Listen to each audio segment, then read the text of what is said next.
All right, hey, Josh here, Attica Lumber Company, actually out here and actually you can see right here, see that beautiful bay, Bayside, Ohio. See the bay right there. But anyway, 28 by 14, or actually 28 by 48, 14 feet tall. But in this video, I'm going to share with you a couple things that we do as far as the headers and why we do that, and then also placement of the overhead door.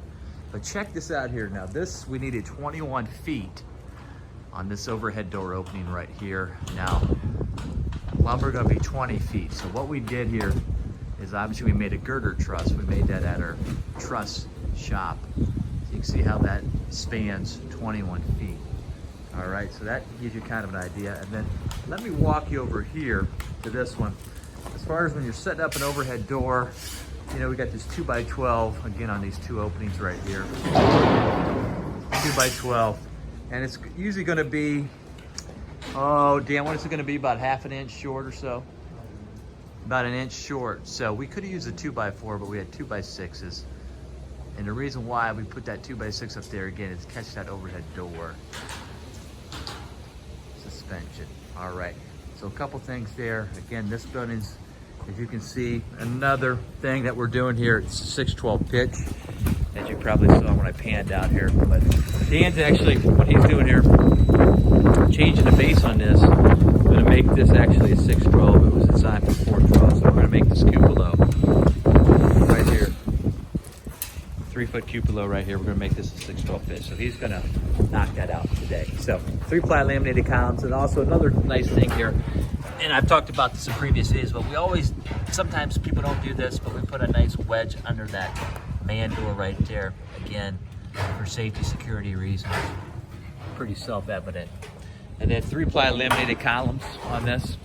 And then you can see two foot on center, 2x4 spacing there, but 3-ply laminated columns here. Again, 30% stronger than 6x6 lumber, or 6x treated post. But what it is, 2x6 yellow pine laminated together. Some wind tunnel through here, so hopefully you can hear me. But you can see pressure point there, and then also a pressure point there. All right. So then this is actually going to get a ceiling here, so we use vapor barrier on this. We are going to use the ceiling, so kind of the intermediate stages of this building. We just wanted to share with you this project and give you a couple of things that we do there. That girder truss for spacing, and then when you get up around the lake, it gets, as you can see, it gets windy. But we're putting the sidewall steel on this. As you can see, so white, and then also black, and then stay tuned. Now, actually, I'm going to the west side of the county, over Oak Harbor, on that side of the lake. So there you go there, but a 28 by 48, 14 feet tall, 612 pitch post frame, under construction right here in Ottawa County. Like the video, boom, thumbs up, comments are always welcome. Until the next one, keep it locked and loaded right here, Attica Lumber. Attica Lumber since 1925.